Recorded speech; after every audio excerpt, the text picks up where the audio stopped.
요한은 물로 침례를 베풀었으나 너희는 몇 날이 못되어 성령으로 침례를 받으리라 하셨느니라. 아멘. 오늘 저희가 침례식을 하게 되는데, 요한의 침례에서 성령의 침례로라는 제목으로 이 침례에 대한 말씀을 좀 나누려고 합니다. 우리가 침례하면은 흔히들 생각하기를 침례는 기독교적인 유산으로, 문화로 생각을 하는데, 사실 침례는 기독교적인 것이 아니라 유대교적인 배경이 있습니다. 그래서 침례 요한이 회개를 선포하며 유대인들에게 침례를 줬을 때 수많은 유대인들이 나와서 거부감 없이 회개하며 요한의 침례를 받았습니다. 그것은 유대인들이 그 침례라는 하나의 그들 안에 있는 문화가 전혀 낯설지가 않았기 때문에 거부감 없이 요한의 침례를 받을 수 있던 것입니다. 그래서 제가 먼저 침례에 대한 그 신약적인 그 말씀들을 나누기 전에 유대교의 배경 안에 있는 침례의 의미들을, 물론 그들은 침례라는 단어는 쓰진 않았죠. 제가 이제 설명을 편하게 하기 위해서 침례라는 단어를 쓰고요. 유대교의 배경 안에 있었던 침례에 대한 의미들을 잠깐 먼저 좀 나누겠습니다. 구약시대에는 미크바라고 하는 정결 예법이 있었습니다. 그 정결 예법이 하나의 좋은 예로 이제 말씀드릴 수 있는 게 사해에서 발견된 에세네파의 쿰란 공동체에서 우리가 볼 수 있는데, 그 에세네파가 그들만의 독특한 침례, 그 정결 예법으로 지켜지고 있었던 것이 있었는데, 뭐냐면 그 물을 담아놓은 탕이 있어요. 그러면 그 계단을 따라서 밑으로 내려갑니다. 그리고 한 반쯤 잠겨요. 그리고 나서 곧바로 다른 쪽으로 해서 올라옵니다. 그래서 물로 내려가서 물을 지나 올라오면 그것이 자신의 부정한 것들을 정결케 하는 그러한 그들만의 독특한 예법이었습니다. 그래서 물을 통과하면서 자신의 더러운 것들을 제하는 그런 것들이 이 에세네파 안에서 있었고, 또 우리가 예수님께서 사역을 시작하시면서 첫 번째 행하셨던 그 기적에 대해서 잘 알죠. 가나 혼인잔치에서 물을 포도주로 만들었던 사건. 그것을 보면은 그 부잣집에서 이제 혼인잔치가 있었는데 포도주가 떨어졌어요. 그래서 예수님께 이제 그것을 요청하죠. 그때 예수님께서 그 집 안에 있었던 정결예법에 쓰는 돌 항아리가 있었습니다. 그냥 항아리가 아니라 정결예법에 쓰는 정결통이 있었습니다. 그래서 그 통을 가져오라고 그랬죠. 그래서 부자들은, 유대 사회 안에서 부자들은 자신의 집안에 자신의 정결케 하는 그 예법에 따라 그 물을 담아서 그 사용하는 통이 있었습니다. 그 물통은 정결 예법에만 사용하는 통입니다. 근데 그 빈통을 갖고 오게 해서 예수님께서 거기에 물을 채우게 하죠. 물을 채웠는데 포도주로 변하고 사람들에게 잔치에서 포도주를 맞았습니다. 그러니까 예수님께서 그냥 먹고 마시는 것을 위해서 사람들에게 포도주를 만들어 주셨던 것이 아니라, 유대인들에게 있어서 정결 예법이라는 것은 바로 그 물을 통해서 자신의 더러운 것들을 제하는 거거든요. 그래서 예수님께서 그 기적을 첫 번째 행하셨던 기적의 의미는 물을 넣는데 포도주가 변하죠. 그 포도주가 뭡니까? 예수 그리스도의 보혈의 피를 의미하는 것이죠. 그 사람들이 그 피를 마시는 것입니다. 그 보혈의 피를 마시는 자가 죄사함을 받고 정결케 되어지는 것이죠. 근데 예수님께서 그 가나 혼인잔치에서 첫 번째 행하셨던 기적이 바로 예수님께서 이 땅에 오셔서 어떠한 사역을 하실 것인지를 드러내시는 그러한 표적이 됐던 것입니다.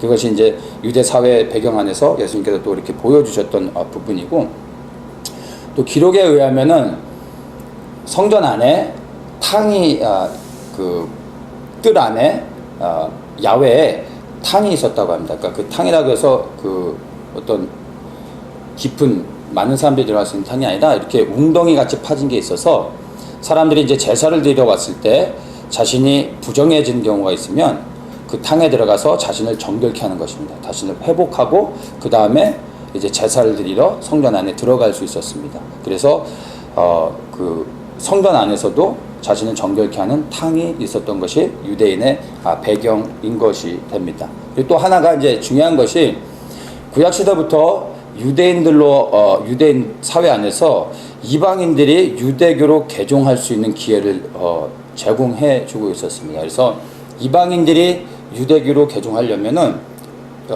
반드시 통과해야 되는 절차가 있었는데, 그게 뭐냐면 제사장이 요단강 안에 이제 들어가 있습니다. 그러면 이방인이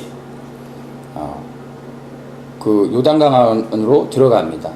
그 물속 깊은 데까지 들어가서 스스로 완전히 물속에 잠깁니다. 그리고 다시 나옵니다.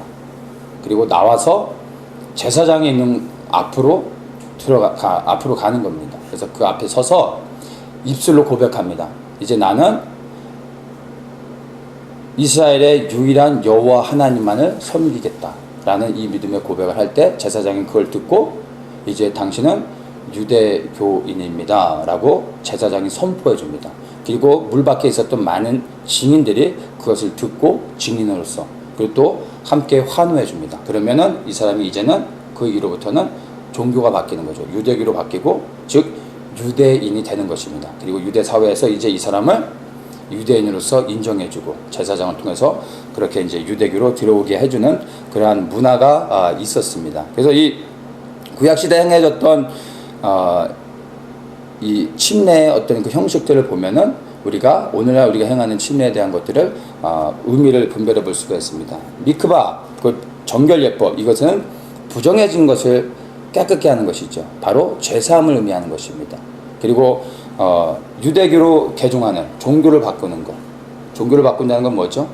이방의 하나님을 섬기던 자들이 여호와 하나님을 섬기는 거죠. 왕을 바꾸는 거예요. 그게 곧 우리가 늘 말하는 나의 주인을 바꾸는 것입니다. 그런데 이 침례 안에 담겨져 있는 의미는 구약을 통해서 우리가 분명히 확인할 수 있는 게, 예수님께서 이제 또 유대인의 문화를 통해서 우리에게 보여주는 것이 먼저는 우리의 죄를 사하시는 것이 바로 침례 안에 담겨져 있는 의미이며, 나의 주인을 바꾸는, 바로 내가 주인된 삶에서 예수 그리스도를 주인된 삶으로 바꾸는 것이 바로 침례 안에 담겨져 있는 의미라는 것을 구약의 그 배경을 통해서도 우리가 분명하게 발견할 수 있습니다. 자, 그러면은 신약의 메시지를 통해서 오늘날 우리가 이제 그 침례에 대한 의미들을 어떻게 발견하고 또 그것들을 받아들여야 되는지를 한번 보도록 하겠습니다. 침례는 무엇입니까?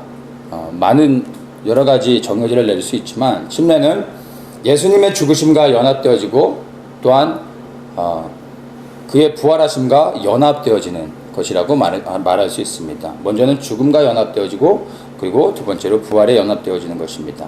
로마서 6장 3절에서 5절까지를 제가 한번 읽겠습니다. 여러분 한번 그 말씀을 제가 읽을 때 한번 주의 깊게 한번 들어보십시오. 무릇 그리스도 예수와 합하여 침례를 받은 우리는 그의 죽으심과 합하여 침례를 받은 줄을 알지 못하느뇨.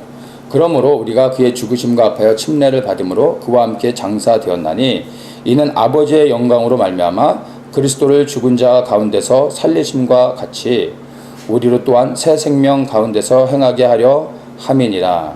만일 우리가 그의 죽으심을 본받아 연합한 자가 되었으면 또한 그의 부활을 본받아 연합한 자가 되리라. 자, 여기서 이 말씀들을 보면요, 먼저 예수 그리스도의 죽으심과 연합되어지는 것을 말하고 있습니다. 그러니까 부활에 참여하기 위한 것이 핵심인데, 이 부활에 참여하기 위해서는 먼저 그리스도의 죽으심과 연합되어져야 된다는 것을 분명하게 우리에게 말해주고 있습니다. 부활은 영원한 생명을 의미하는 것이죠. 생명을 얻기 위해서는 역설적으로 죽어야 된다는 것을 성경에서는 우리에게 말해주고 있습니다. 모든 사람들이 영원한 생명을 얻기 원합니다. 그런데 모든 사람이 영원한 생명을 얻기 원하지만 너무나 많은 사람들이 생명을 얻지 못합니다. 왜냐하면 영원한 생명을 얻기 원하지만 죽기를 원치 않기 때문입니다. 근데 성경에서는 살기 위해서는 죽어야 된다라고 우리에게 말해주고 있는 것입니다. 우리는 죽지 않고 영원히 살 수 있는 것을 찾죠. 그것이 세상의 종교인 것입니다. 그러나 성경에서 너무나 분명하게 우리에게 죽어야지만 영원한 생명을 얻을 수 있다라고 우리에게 말해주고 있습니다. 살기 위해서 죽어야 된다는 것. 그것은 무엇을 의미합니까? 육의 생명을 죽여야 영의 생명을 얻을 수 있는 것입니다. 육의 생명이란 무엇입니까? 그냥 우리가 입고 살아가는 이 육신, 육의 생명을 죽인다는 게 자살을 의미하는 겁니까? 네, 그런 내용이 아니죠. 육의 생명을 죽인다라는 것은 바로 내가 내 인생의 주인 돼서 살아가고 있는 그 삶을 내려놓는 것입니다. 그래서 내가 내 인생의 주인 됐던 것을 제거하는 것, 그것을 내려놓는 것이 바로 육의 생명을 내려놓는 것이고 죽이는 것입니다. 그리고 영의 생명은 바로 이제 내 인생의 주인이 내가 아닌 예수 그리스도가 되는 것입니다. 그것이 영의 생명을 얻는 것으로 우리가 성경을 통해서 발견할 수 있는 내용이 되는 것입니다. 그래서 그리스도의 죽으심과 연합되어지는 것, 그것은 곧 내 인생의 주인 됐던 내 자신을 이제 십자가에 처리하는 것이죠. 그게 이제 침례를 통해서 물에 들어갈 때 그리스도와 함께 장사되어지는 것입니다. 그리고 부활하심에 연합되는 것은 이제 죽었던 내가 물에서 올라올 때 다시 죽었던 내가 살아나는 것이 아닙니다. 많은 사람들이 내가 다시 사는 걸로 이해하는데 죽었던 내가 다시 살아나면 여전히 내가 주인이 되는 것이죠. 여전히 죄를 질 수밖에 없고 나를 위해 살아가는 모든 삶의 끝은 심판이요 지옥에 갈 수밖에 없는 것입니다. 죽었던 내가 다시 사는 것이 아니라 예수의 부활의 생명이 내 안에 임하는 것입니다. 그래서 육신은 겉으로 볼 때는 여전히 나인 것 같지만 속사람은 내가 아니요 예수의 생명, 예수 그리스도가 내 안에 주인 되셔서 부활의 능력으로 내 안에서 그분의 삶을 사시는 겁니다. 우리는 주님께 우리의 삶을 이제 내어드리며 순종하며 살아가는 것입니다. 그것이 이제 침례의 의미 안에 담겨져 있는 그리스도의 죽으심과 또한 부활하심에 연합되어지는 그 의미를 내포하고 있는 것입니다. 침례는 또한 개인의 신앙 고백입니다. 한마디로 믿음의 선포라고 말할 수 있습니다. 로마서 10장 10절에 이렇게 말합니다. 사람이 마음으로 믿어 의에 이르고 입으로 시인하여 구원에 이르느니라. 믿음이 있으면 믿음은 반드시 선포되어져야 됩니다. 내가 예수를 믿는다라고 말하면서 정말 아무 누구에게도 말하지 않고 마음속으로만 난 정말 예수님 사랑합니다 라고 고백한다면 그것은 거짓이고 속는 것입니다. 믿음은 반드시 입으로 시인해야 됩니다. 선포해야 됩니다. 입으로 시인한다는 것은 그 시인함을 통해 삶으로 증명되어져야 된다는 것입니다. 내가 믿음이 있으면 예수를 믿는 것을 드러내셔야 됩니다. 그게 첫째는 그것을 드러내고 내가 시인하고 선포할 때 내 영이 듣게 되고요. 내 주변의 공동체 사람들이 보고 그것을 인정해 주게 되고 믿지 않는 모든 사람들이 그것을 들을 때 하나님의 살아계심을 알게 되는 것입니다. 그래서 믿음의 선포는 너무나 중요합니다. 그래서 침례라는 것은 단순히 물에 들어갔다가 나오는 어떤 종교적인 어떤 그런 형식이 아닙니다. 바로 내 개인의 신앙의 고백, 믿음의 선포인 것입니다. 내가 누구를 믿고 있는지 그것을 나와 그리고 나의 공동체 안에 드러내는 것입니다. 첫째는 내가 그것을 보는 것이고 그리고 내게 증명하는 것이고 둘째는 우리 공동체 가운데 나는 정말 예수님을 이렇게 믿습니다. 그분이 나의 주인 되셨습니다. 그리고 궁극적으로 하나님 앞에 나의 믿음을 드러내는 것입니다. 그래서 이 침례는 그냥 물에 들어갔다 나오는 게 아니라 믿음의 선포, 나의 믿음의 고백이라는 것을 분명히 아시고 그래서 이 침례를 통해 내가 예수 그리스도의 사람인 것을 자랑하고 선포해야 되는 것입니다. 그래서 침례교는 침례를 받지 않은 사람도 공동체 안에서 함께 신앙생활을 할 수 있습니다. 전혀 문제되지 않습니다. 그러나 침례를 받지 않은 사람을 교회의 리더로 세우지는 않습니다. 왜냐하면 교회 공동체 안에서 내가 누구를 위해 살아가는지 누구를 섬기고 있는지를 믿음의 고백을 통해서 드러내지 않은 사람에게 교회 리더의 역할을 맡길 수가 없게 되는 것입니다. 그래서 이 침례를 통해 믿음을 드러내는 것은 너무나 중요한 것입니다. 그렇다면 왜 침례를 받아야 할까요? 침례를 받아야 되는 이유는요, 너무 간단합니다. 예수님께서 우리에게 침례를 명하셨기 때문입니다. 우리는 주님이 말씀하신 그대로 순종하는 것이 마땅한 예수님을 따르는 제자들의 그러한 본분이 되는 것입니다. 마태복음 28장 19절에서 이렇게 말합니다. 그러므로 너희는 가서 모든 족속으로 제자를 삼아 아버지와 아들과 성령의 이름으로 침례를 주고, 이렇게 말하죠. 예수님이 명하셨습니다. 여기에서 보면은 제자를 삼은 다음에 침례를 줍니다.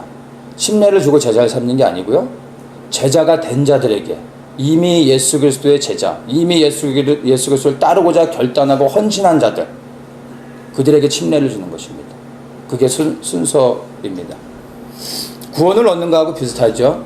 구원을 받기 위해서 예수를 믿는 사람들이 많아요. 천국 가기 위해서. 그러나 우리는 그렇게 믿지 않습니다. 이미 주님께서 우리를 위하여 피 흘려 돌아가셨고 우리는 구원을 받았다는 것을 알고 확신하고 믿기 때문에 이제 예수 그리스도께 생명을 드리며 그리스도를 위해 살아가는 것입니다. 구원을 위해서가 아니라 이미 구원받았기 때문에 남은 이 땅에서 우리의 삶이 그리스도께 드려지는 것입니다. 자, 그러면 이제 왜 주님께서 우리에게 침례를 명하셨을까요? 20절에서 이렇게 말해줍니다. 내가 너희에게 분부한 모든 것을 가르쳐 지키게 하라. 예수님의 말씀을 지켜 행하기 위한 것입니다. 한마디로 얘기해서 주 예수 그리스도를 위해 살게 하기 위함입니다. 나의 주인 되신 예수 그리스도를 위하여 살기 위해서 우리에게 침례를 명령하시는 것입니다. 주님을 위해 사는 것, 바로 그것의 시작이 침례가 되는 것입니다. 침례는 내가 누구를 섬기고 있는지, 나의 주인이 누구인지, 내가 누구를 위해서 살아가고 있는지를 보여주고 또 내 인생이 어디를 향해 가고 있는지를 분명하게 드러내는 첫 시작이 되는 것입니다. 이것이 안 되고 그리스도를 위해 살아갈 수가 없게 됩니다. 그래서 침례라는 이 형식을 통해서 내 삶에 새로운 출발이 있게 되는 것이고, 이제 그 방향이 주 예수 그리스도를 위해서, 나의 생명의 나의 주인 되신 그리스도를 위해서 이제 살아가게 되는 것입니다. 그래서 주님께서 우리에게 침례를 명하신 것입니다. 침례는 누가 받을 수 있을까요? 마태복음 3장 6절에서 이렇게 말합니다. 자기들의 죄를 자복하고 요단 강에서 그에게 침례를 받더니, 요한의 침례를 말하고 있죠. 수많은 사람들이 요한에게 나와 죄를 회개하면서 그에게 침례를 받았습니다. 어떤 사람들이 나옵니까? 자기들의 죄를 자기의 죄를 회복하는 자들에게 침례를 베풀어 주었습니다. 교회 어느 정도 다녔다고, 직분을 가졌다고, 어떤 교육을 이수했다고 침례를 받을 수 있는 게 아닙니다. 죄를 회개하는 자에게 침례를 줄 수 있습니다.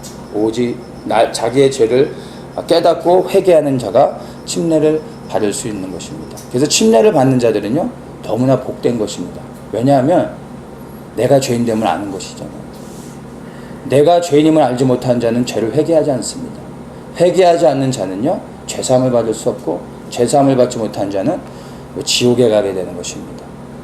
그래서 내 죄를 깨닫는 것이 너무나 중요한 것입니다. 나의 죄인됨을 아는 것. 근데 그것을 알 수 있는 게 나의 지혜와 노력과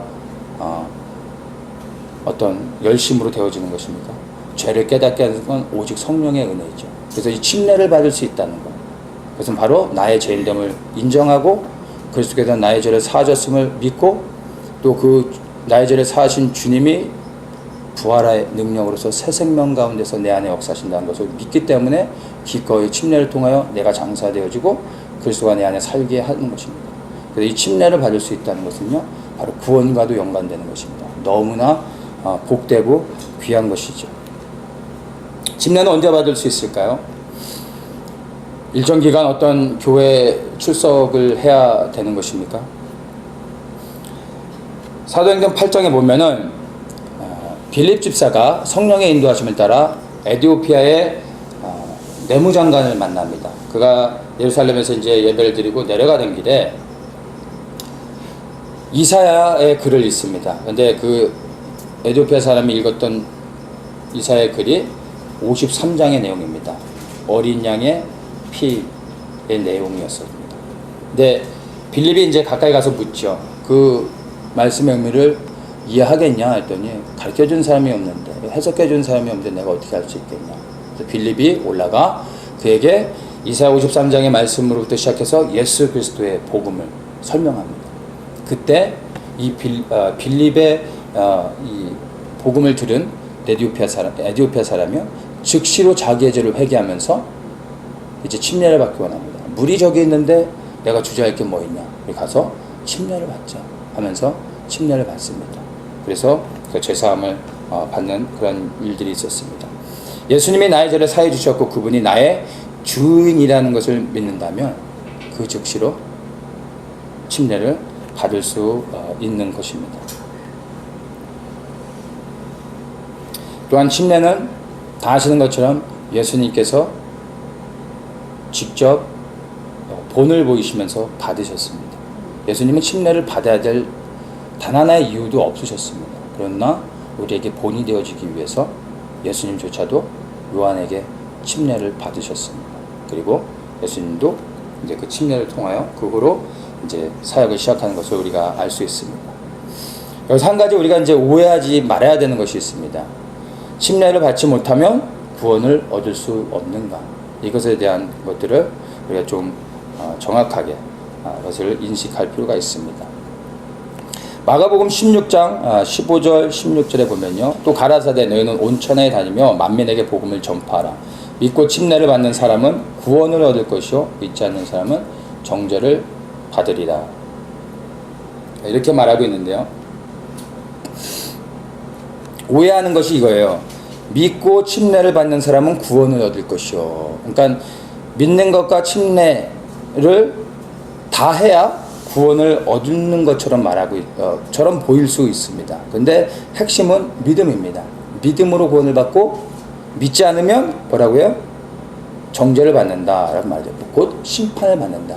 믿으면 구원을 받지만 믿지 않으면 정죄를 받는다라고 말하는 것입니다. 여기서 믿고 침례를 받는다는 것은 이 침례는 믿는 것에 디펜던트한 겁니다. 그러니까 믿기 때문에 침례는 부수적으로 따라와서 그 행위 어떤 상징적인 것으로서 침례를 받는다는 의미지, 침례 자체가 구원을 좌지우지하는 것이 아닙니다. 만약 그렇다면은 믿지 않고 침례를 받지 않으면 정죄를 받으리라, 이렇게까지 분명하게 설명을 했겠죠.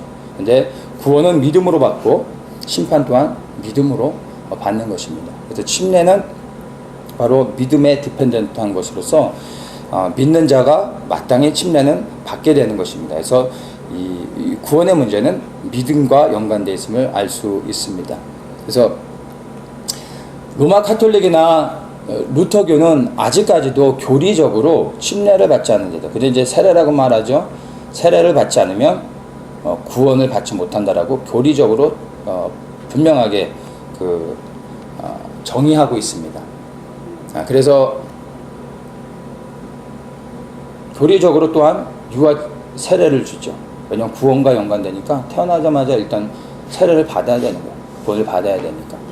근데 성경에서 분명히 말해줍니다. 구원은 침례를 통해서 받는 게 아닙니다. 이미 구원받았기 때문에 침례라는 형식을 통해서 이제 내가 그리스도의 것이 되어지고 그리스도를 위해 삽니다라는 믿음의 고백으로서 침례를 드리는 것을 이미 제가 설명을 드렸습니다.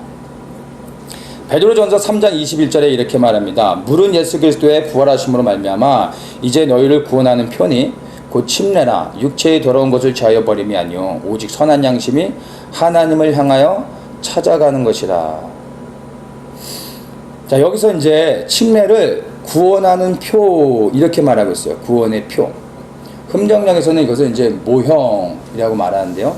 이 본문을 한글 성경으로 보면은 개인적으로는 좀 이렇게 번역이 별로 마음에 들지 않아요. 이것은 이제 ESV에서 뭐라고 하냐면요, Baptism which correspond to this. 그러니까 침례는 이것에 반응하는 거다. 이게 뭐냐면 through the resurrection of Jesus Christ.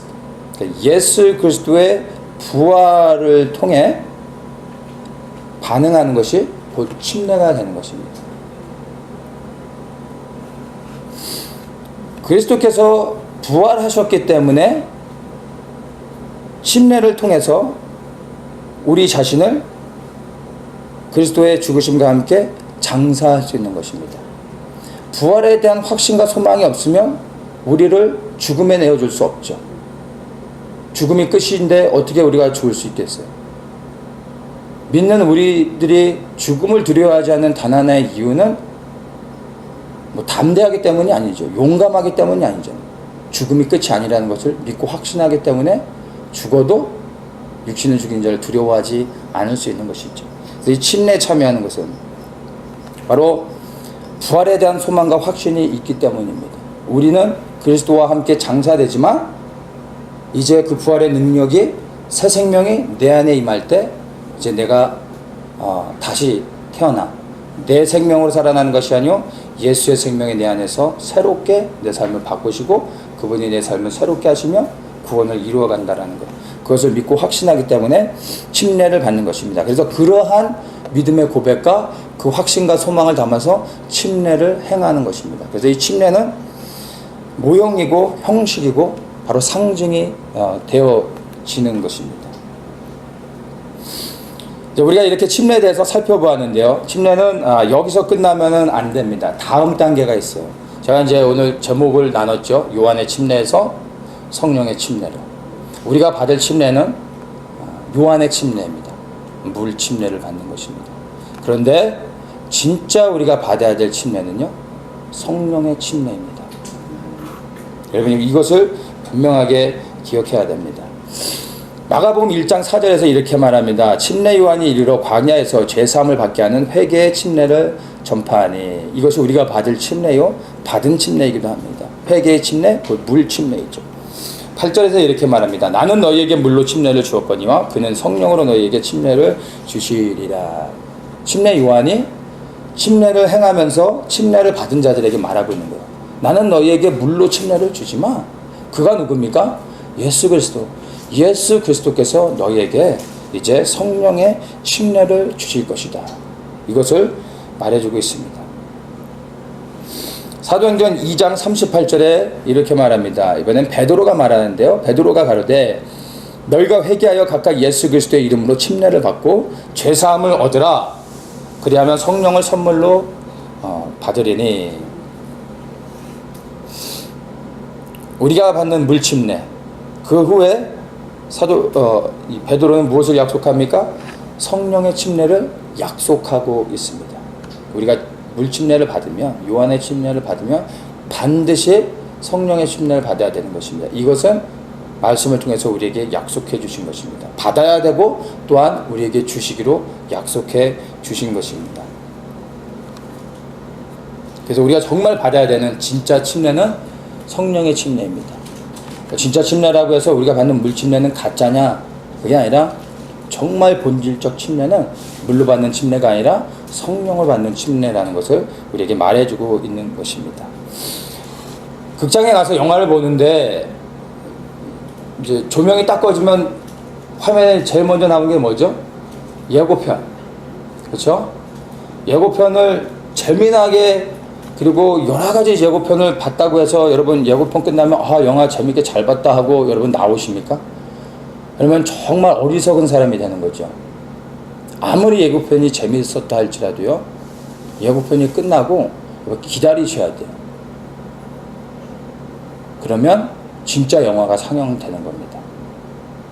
여러분이 물 침례를 받았다고 해서 나 진짜 침례 받았다, 이제 물에 완전히 들어가는 침례를 받았으니까 이제 난 침례를 받은 거야 라고 생각하고 일어나 여러분이 원하는 삶을 살려고 하면 안 되는 것입니다. 물 침례를 받으셨다면 그러면 그 이후로 성령의 침례를 기다리셔야 됩니다. 그 침례가 물 침례와 성령의 침례 중간에 어느 정도의 갭이 있는지는 개인마다 다릅니다. 예수님은 요한의 침례를 받고 나오시자마자 성령의 충만한 성령의 침례를 받으셨습니다. 어떤 사람들은 일주일이 될 수도 있고요, 한 달의 갭이 있을 수도 있고, 어떤 사람은 몇 년이 걸릴지도 저는 모르겠습니다. 그건 개인에 따라 달라질 수 있습니다. 그러나 반드시 성령의 침례를 받아야 되는 것입니다. 물 침례를 받을 때 성령의 침례를 더욱더 사모하셔야 됩니다. 제가 여러분들에게 줄 수 있는 침례는 물침례입니다. 사실 여기에는 아무런 능력이 없습니다. 그러나 이 물침례를 통해서 소망하고 또 기대하는 것은 이 물침례를 받은 이후에 성령의 침례를 약속하고 있다는 것입니다. 여러분이 진정으로 사모하고 구하고 기다려야 될 침례는요, 인간의 손에 의해서 받는 침례가 아니라 성령 하나님이 임하시는 그 침례인 것입니다.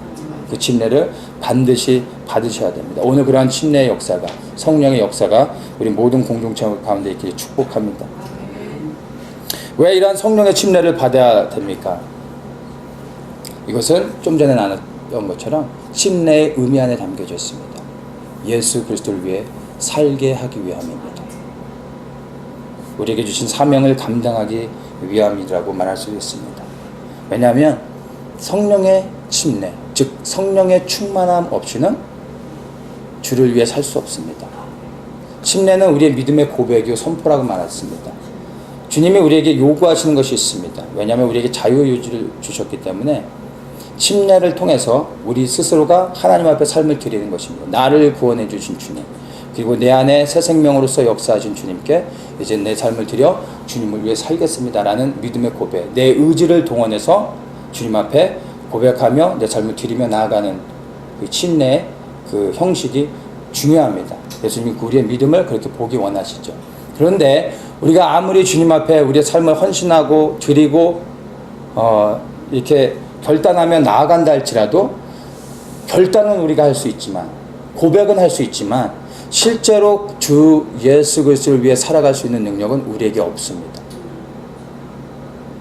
오직 우리의 믿음의 고백을 지켜 그리스도를 위해 살아갈 수 있는 유일한 단한의 능력은 성령이 우리 가운데 임하셔서 그 성령 하나님이 우리를 주장하실 때 비로소 우리의 고백을 지키며 그리스도를 위하여 살아갈 수 있게 되는 것입니다. 그래서 침례를 통해 우리의 믿음의 고백을 드리는 것도 너무 귀한 거지만, 더 중요한 것은 그 고백을 드릴 때 하나님이 기뻐하시며 우리에게 약속하신 성령의 침례를 주셔야만 이 믿음의 고백을 지키고 끝까지 주님의 말씀에 순종하며 그리고 주를 위해 살아가게 되는 것입니다. 그런데 그 끝이 우리가 바라는 영혼의 구원, 영원한 생명을 얻는 것이 되는 것입니다. 그래서 우리가 성령의 충만한 그 침례를 받아야 되는 것입니다. 예수님도 요한의 침례를 받으시고 나서요, 즉각적으로 사역하지 않으셨습니다. 요한의 침례를 받고 나시고 성령에 이끌려서 광야로 나가십니다. 그 광야에서 40일 동안 사단의 시험을 받으십니다. 그 시험을 이기고 나서 비로소 예수님이 본격적으로 사역을 시작하십니다. 유대인의 역사를 통해서도 우리가 볼 수 있습니다. 히브리인들이 어린 양 보혈의 피로서 죄사함을 받고 바로의 권세로부터 자유를 얻어 이제 홍해를 지나 출애굽합니다. 하나님께서 일방적으로 홍해를 가르시죠. 갈라진 홍해를 이스라엘 이제 히브리 민족들이 지납니다. 민족적 그리고 집단적 침례를 받는 거죠. 그 홍해를 건너는 것이 바로 침례를 받는 것입니다. 그 침례를 받고 난 후에 그들이 가나안에 들어갑니까? 그들이 내몰린 것이 어디였습니까? 홍해를 건넌 후에 그들 앞에 놓였던 것은 광야였던 것입니다. 광야의 40년 세월을 보내는 것입니다. 근데 그 광야의 삶이 어땠습니까? 광야에 나간 이후로 구름 기둥과 불 기둥이 그들의 삶을 인도했습니다. 그래서 이 히브리 민족에게 있어서 광야의 40년의 삶은 가장 행복한 삶이었습니다. 가장 안정된 삶이었습니다. 모든 것을 성령 하나님이 책임지셨습니다.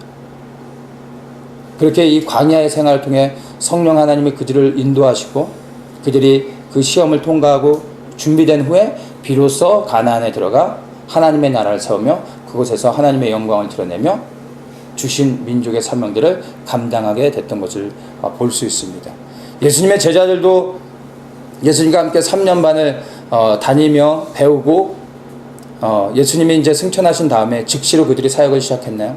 그렇지 않습니다. 예수님께 직접 같이 먹고 자고 다니면서 배웠음에도 불구하고 예수님이 승천하셨을 때 그들은 두려워 떨며 마가다락방에 모여 문을 잠그고 기도할 수밖에 없었습니다.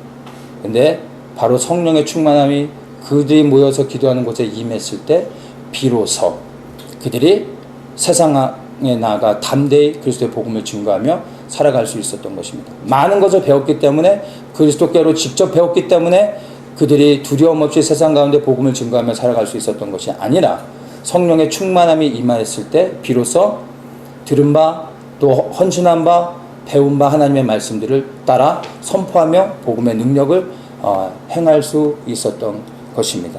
그래서 이 성령의 충만함을 받는 것, 성령의 침례를 받는 것은 너무나 중요하다라는 것을 우리에게 성경에서 보여주고 있습니다. 그래서 오순절 성령에 임하셨던 설명하는 것들을 묘사한 것을 보면요, 호련히 하늘로부터 급하고 강한 바람 같은 소리가 있은 다음에 불의 혀처럼 갈라지는 것이 그들의 머리 위에 임하며 그들이 성령의 충만함을 받았습니다. 그게 성령의 세례인 침례인 것입니다. 그러니까 요한의 침례는 물로 설명을 하죠. 성령의 침례는 불로 설명을 할 수 있는 것입니다. 물 침례는 바로 예수님이 나의 주인이 되신다라는 개인의 신앙 고백이라면, 바로 불은 나의 주인 되신 예수 그리스도를 위하여 살아갈 수 있는 권세와 능력을 받는 것이라고 말할 수 있습니다. 이 권세와 능력은 주인을 바꾼 자, 침례라는 것을 통해서 내가 주인 됐던 것을 내려놓고 예수 그리스도가 나의 주인 되게 한 그러한 믿음의 고백을 드린 자에게 성령의 침례를 주는 것입니다. 이렇게 주인을 바꾼 자들, 사명을 감당하기로 헌신한 자들, 주님 앞에 생명을 드린 자들에게 성령의 침례를 주시는 것입니다. 그래서 우리가 정말 성령의 충만함을 구하고 있다면 내 삶을 예수 그리스도께 드렸는지, 그리스도를 위해 내 삶이 헌신되어졌는지, 나의 인생이 온전히 예수 그리스도를 위해 살아가고 있는지를 돌아보셔야 됩니다. 삶은 그리스도께 드리지 아니하였는데 그리스도를 위해 살아가고 있지 않으면서 성령의 충만함을 구하고 있다면 그것은 주 예수 그리스도를 위해 살아갈 능력과 권세를 원하는 것이 아니라 이 땅에서 세상 사람들이 원하는 부귀와 영화와 편안함들, 이 땅에서 잘 되어지는 뭔가 능력을 행하고 나 자신을 드러낼 수 있는 그러한 성령의 은사와 능력들을 구하는 것일 가능성이 너무나 많습니다. 우리가 성령의 충만함과 그 성령의 침례를 간절히 구하는 단 하나의 이유는 우리의 믿음의 고백대로 예수 그리스도를 위해 살기 위함입니다. 그러면 성령의 충만함을 반드시 우리 가운데 약속하신 것들을 우리에게 허락해 주실 것입니다. 성령의 충만함을 받으십시오. 이미 침례를 받으신 분들, 매일의 삶 속에 정말 내가 성령의 침례를 받았는지, 그 충만함에 내가 여전히 날마다 거하며 그 임재 안에 살아가고 있는지를 확인하셔야 되는 것입니다. 오늘 침례를 받으시는 모든 분들에게 당연히 이 물의 침례를 받은 이후로 정말 성령 하나님이 임하셔서 충만한 가운데 우리의 삶을 매일의 삶 속에서 그렇게 역사하시기를 사모하며 그 성령의 침례를 기다리고 구해야 하는 것입니다. 고린도후서 5장 15절 말씀을 하나로 나누고 말씀을 마치겠습니다. 저가 모든 사람을 대신하여 죽으심은 산 자들로 하여금 다시는 저희 자신을 위하여 살지 않고 오직 저희를 대신하여 죽었다가 다시 사신 자를 위하여 살게 하려 하심이라. 예수 그리스도께서 우리를 위해서 왜 죽으셨다고요? 부활하신 주님을 위해 살게 하기 위해서 그분이 죽으셨습니다. 이 땅에서 잘 먹고 잘 살라고 우리를 위해서 하나님이신 예수님이 죽으신 게 아닙니다. 예수 그리스도를 위해 살게 하기 위해 그분이 우리를 위해 희생하셨다라는 것입니다. 그리스도의 생명이 내 안에 임해서 내가 정말 그 부활의 생명 안에서 영원한 생명을 얻었다라고 구원받은 자라고 말씀하신다면 그 구원의 능력이, 구원의 생명을 우리에게 요구하는 것이 있습니다. 주를 위해 살아야 되는 것입니다.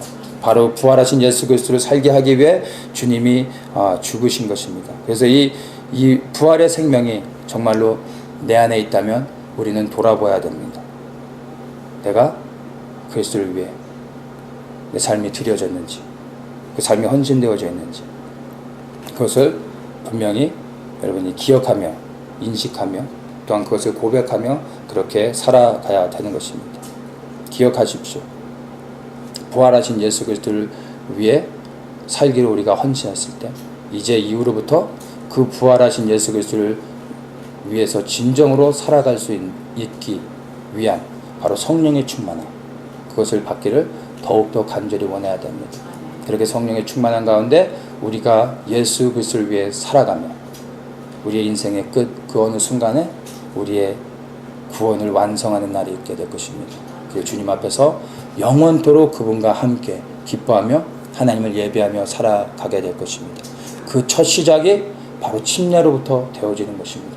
그래서 오늘이 바로 우리에게 가장 인생 가운데 새로운 출발이요 새 생명으로서 새롭게 나아가는 그런 은혜의 시간이 되어질 수 있는 것입니다.